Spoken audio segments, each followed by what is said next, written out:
Welcome to the Scholars Chair. Tonight, a conversation with Dr. Hakim Rashid, Associate Professor at the School of Education at Howard University, Washington, D.C. Dr. Rashid has served as a Fulbright Scholar at King Saud University in Riyadh, Saudi Arabia, and visiting scholar at Khartoum University in Sudan. Tonight, Dr. Rashid historical view on Islam and Muslim influence on science and human development.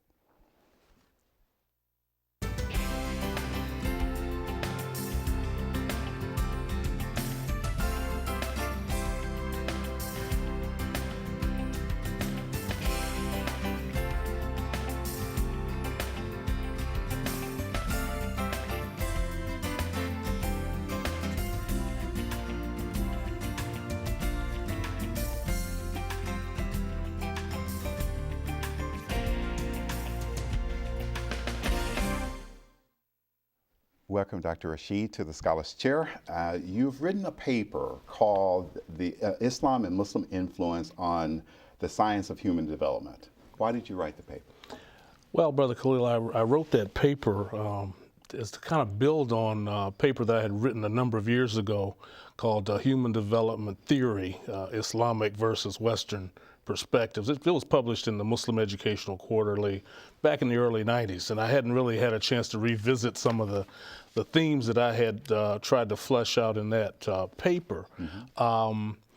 But I saw a call for papers for a conference that was going on over in the United Arab Emirates at the University of Sharjah, and the title of the conference was the influence of Islam and Muslims on the sciences. And well, I certainly felt that human development was a worthy science. Did a proposal to actually present the paper over at the University of Sharjah, and it was accepted. And back in, I guess it was March of '08, I actually had a chance to travel over there and present the paper and get some feedback from scholars from around the world. Wow. On that topic. How's that experience to sit around with other scholars around the world to have them critique your work? It was a great experience. It was a great experience. A big lecture hall. People from all over the world. Some could speak English, some could not speak English. The paper was getting translated into Arabic. There were some brothers there that I have a little limited knowledge of French, and I was able to converse with them in French a little bit and a little bit in Arabic. Mm-hmm. But alhamdulillah, it was a great experience, and just gives you a chance to appreciate the diversity in the Muslim world. Yes, yes. I was very interested in an American scholar actually going to that environment. Was it a welcoming experience for you? Oh, absolutely, yeah. Absolutely. I've had a chance to travel fairly extensively in the Muslim world. Have been to Pakistan, been to South Africa, Saudi Arabia, and I've always felt certainly a sense of brotherhood, a sense of connectedness to people throughout the Ummah. That's wonderful news. I'm glad to hear it. Brother Rashid, Muslims, Islam, and science, that's not put together too often in our universities here in the West and here in America. Tell me, does that come easy for you to make these connections between Islam and science? Well, I think once we understand the historical connection between Islam, Muslims, and science, it becomes no problem at all. There never has been the conflict between Islam and science that we've seen in the Western world between Christianity and science. If we go back historically and look at the great Muslim scientists, they were also steeped in their knowledge of Islam.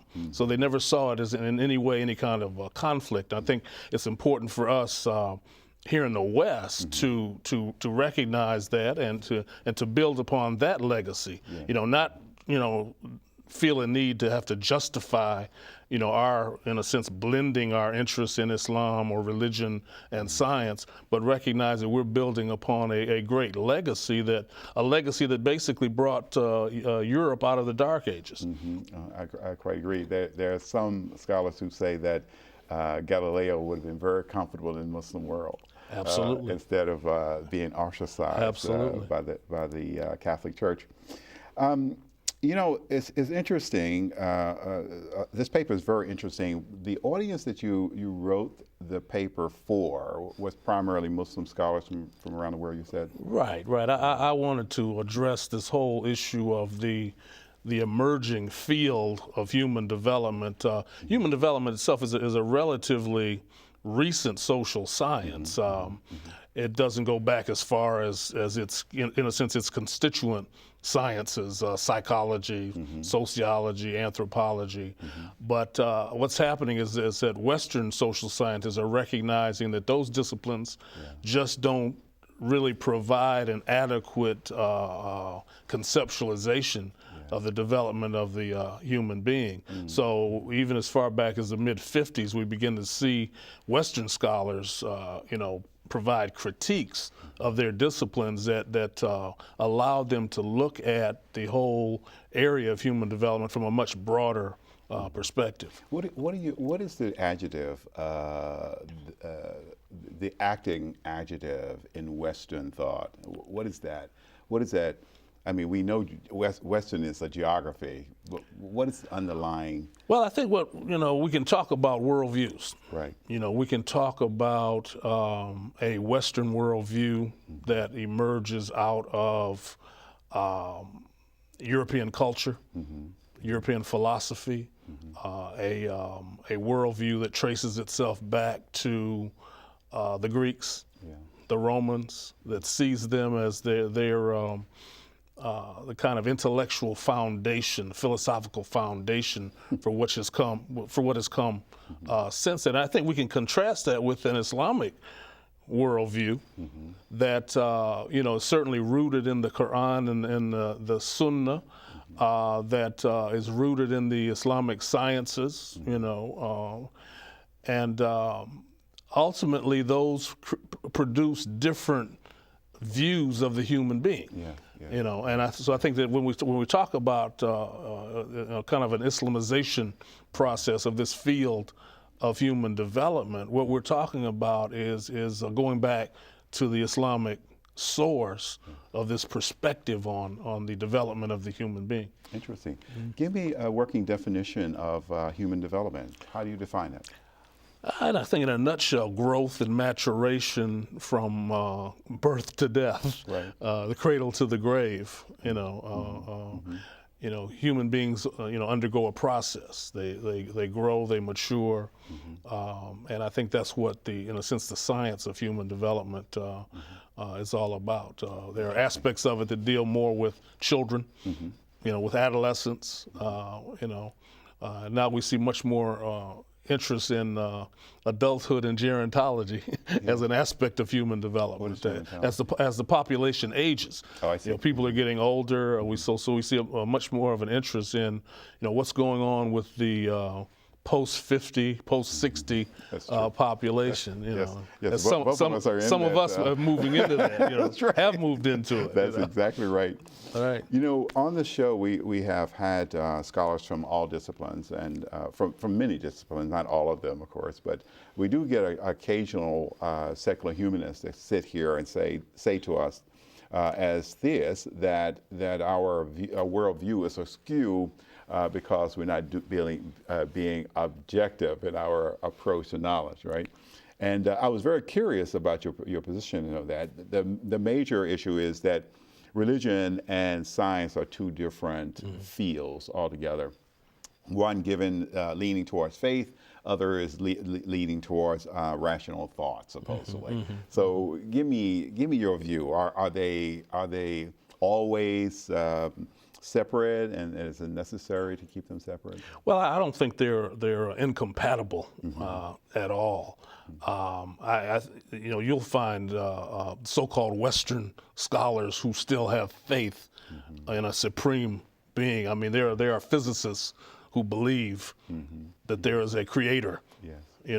So for the Muslim, it's a given. I think what has happened though is because of that historical persecution, of science by religion in the West, that we're still kind of living out the legacy of that. So we still find a conflict between, scientists who feel that I can't believe in God, Yes. or that takes me outside of the realm of science. Well, we're talking about compatible perspectives. The whole notion of evolution, for example, is somehow diametrically opposed to a religious perspective on the human being. Again, that's a Western phenomena. You won't see that debate within Islam. Is that bad or good? I think it's good because, again, it creates kind of a unified worldview. I don't have to sit up and argue, as a religious person, Yes. with a Muslim physicist. I had a chance to meet a couple of Muslim physicists, very committed, very knowledgeable of Islam, did not see any contradiction at all between science and religion. Allah creates everything, created everything. I think most people, even with a limited knowledge of both, feel the same way. I want to go just dive into your paper just a little bit. In the context of your topic, right? You wrote the following words: the disciplines of psychology, sociology, and anthropology, in particular, have recognized that their narrow theological lenses are insufficient in capturing the totality of human development process. I think that might have been theoretical. Theoretical lenses. Okay. Yeah. They're looking. When I say theoretical lens, I'm talking about the perspective that they have on the human being. They're theory based. Yeah. So, for example, in psychology, we have the theories of Freud.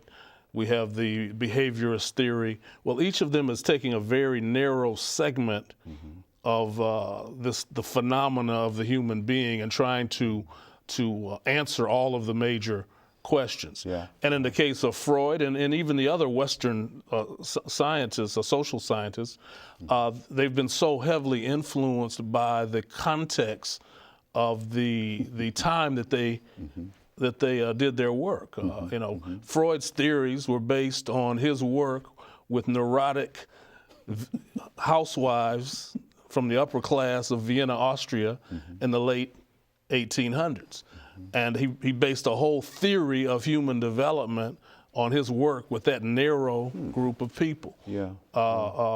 John Watson, the founder of behaviorism, he was trying to prove that the human being was no different than a rat or a pigeon, so everything was kind of funneled in to that perspective. The anthropologists, we could spend a whole segment talking about the role that anthropology played in colonialism. Right.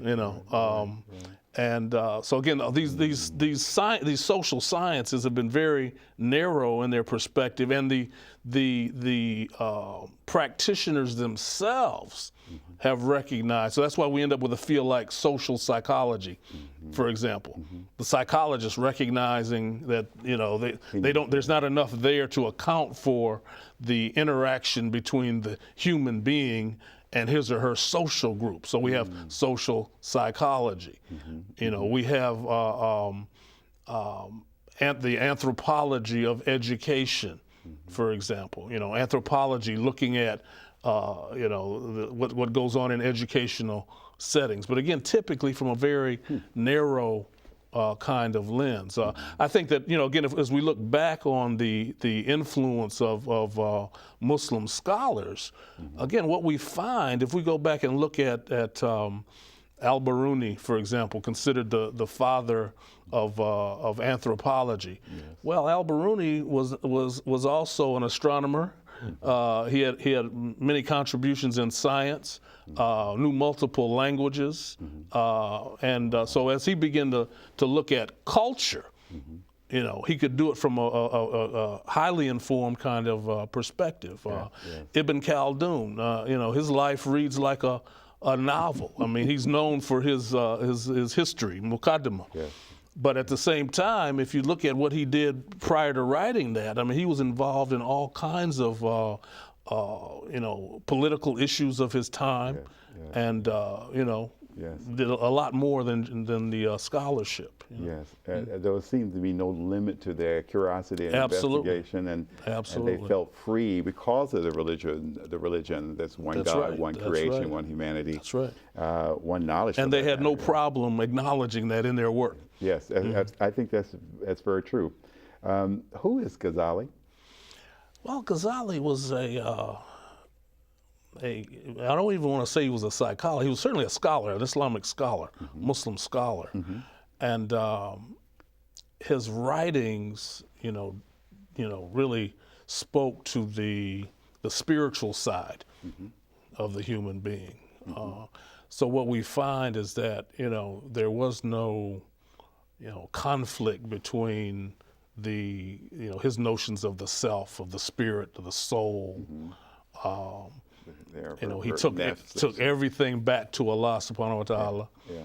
And just a tremendous scholar. And I think that it's going to be important that young Muslim psychologists, practitioners of the human development sciences, if you will, use him as a primary foundation for their work. I think he certainly offers me a great deal. I remember reading one of his books having to do with doubt, and he talks about using doubt as an avenue to knowledge, and I thought that was very stimulating.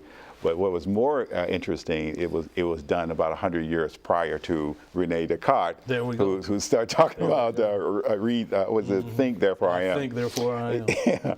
So I think you're absolutely dead on that you're offering up a wider view of scholarship, of human contributions to our knowledge base that we don't get a chance to explore very, very often. That's right. For what reasons do you think? Well, I think that when we look at whose knowledge is promoted, right, in the world of scholarship, there's a direct relationship between whose knowledge is promoted and who has political and economic power in the world. Right. That's the story is told. Absolutely. So when we go back into Islamic history, we find that there was a time where the Muslims were prominent in science, and they were having a major impact on the rest of the world. But it was because the Muslim empire had spread throughout the world too. There was a tremendous amount of political, economic, and cultural power in the hands of the Muslims. Sure. So I think we see a similar kind of thing right now. The dominant powers are Western powers, and so therefore the dominant theoretical paradigms in the social sciences are those that emanate out of the West and other places. Right. Interesting stuff you're writing here about the Quran addressing the human developmental argument of nature versus nurture, and I think this is almost classic. I could almost use it as a bumper sticker, nature versus nurture.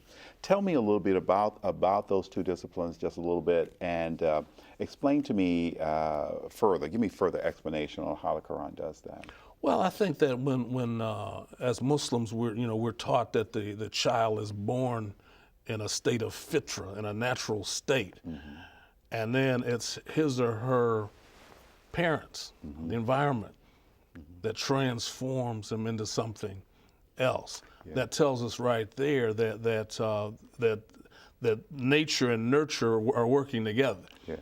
There is no argument between the two. We don't have to really get into long drawn out debates about which is more important. Again, Allah subhanahu wa ta'ala has pretty much answered that for us.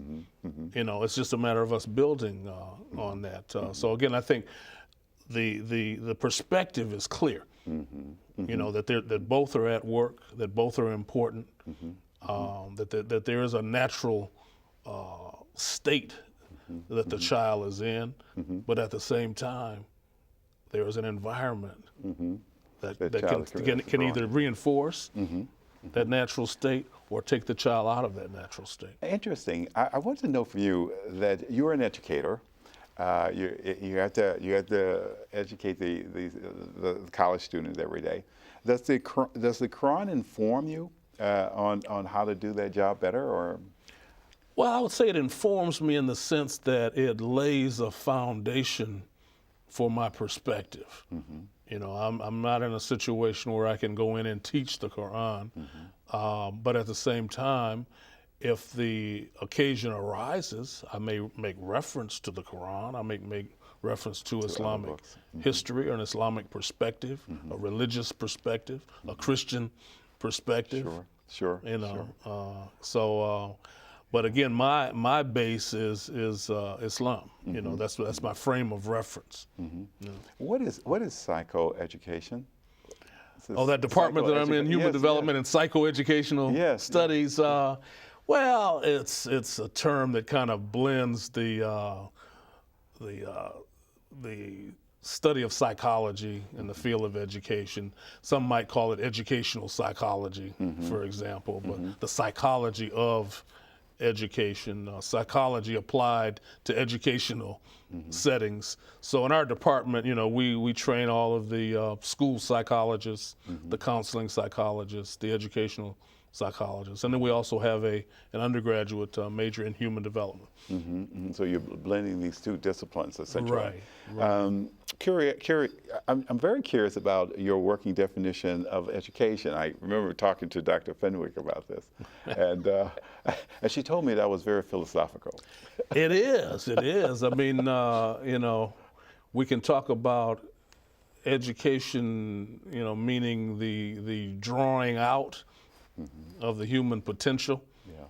You know.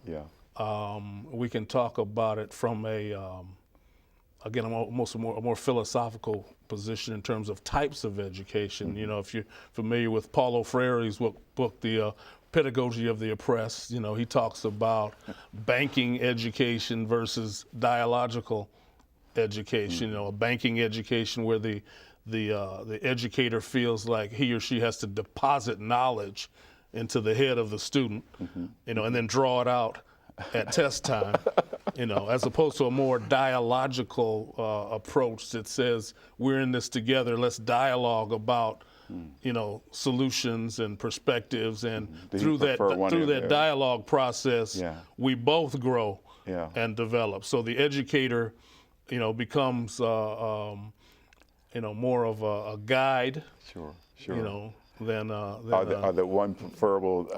Does one choose one or the other? Are we free to? I guess. Well, again, I think it depends on what the aims of education are in a particular context. Now, sometimes you may end up using both.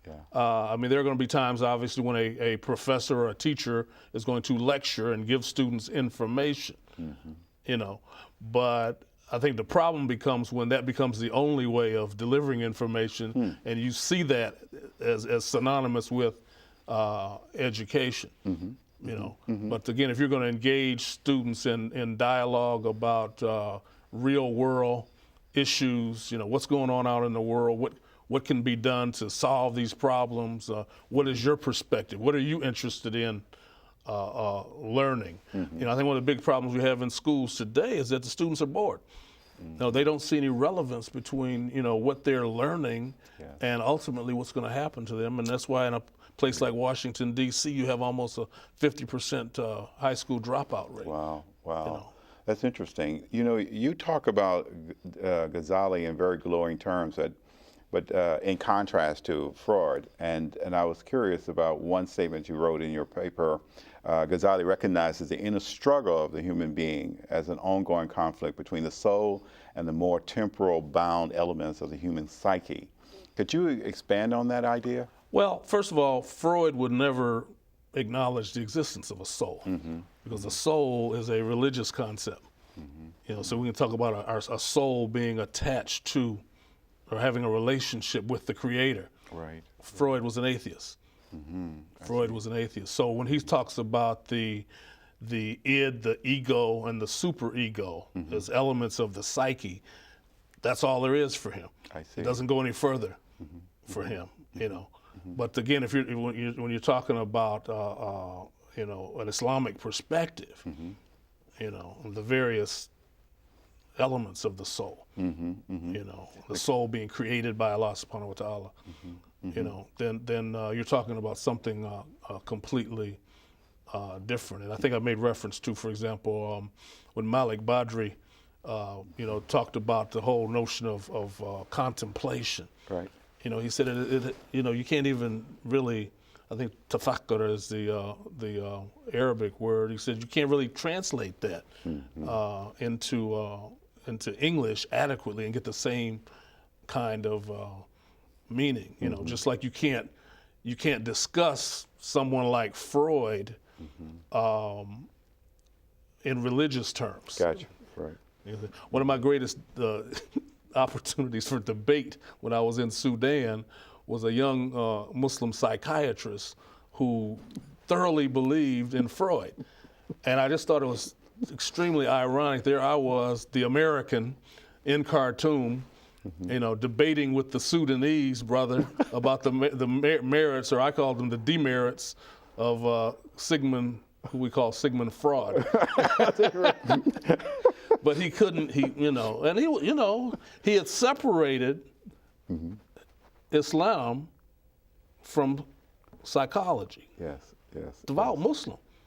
But he believed that psychology was something else. You know, he had not blended the two. You know, and that's the struggle I think that we have today in the Muslim world is you know, blending the two.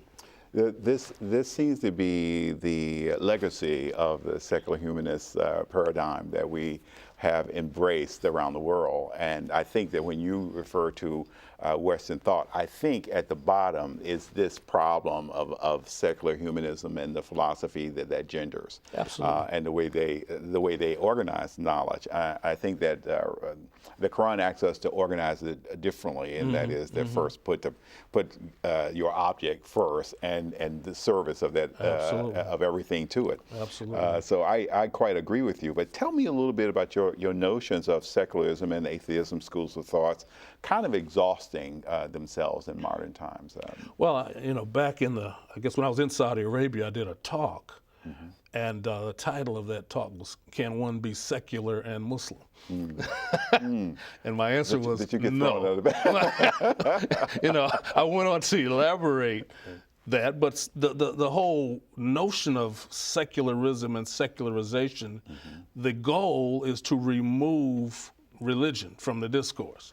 Right. You know, so again, you're talking about a worldview that sees religion as irrational, you know, as somehow not modern, you know, and that somehow this worship of reason, you know, represents some higher level of human consciousness.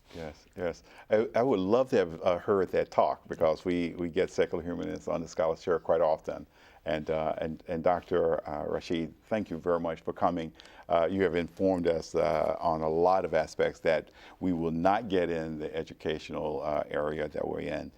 Well, that is another Scholars Chair, and I'm hoping that you will visit us often. You can get the rest of this lecture, as well as other lectures of the Scholars Chair, online at Scholars Chair, www.scholarschair.com. And you can send me some email as well at scholarschair@gmail.com. Well, that's another one. Good night. My name is Khalil Shadid.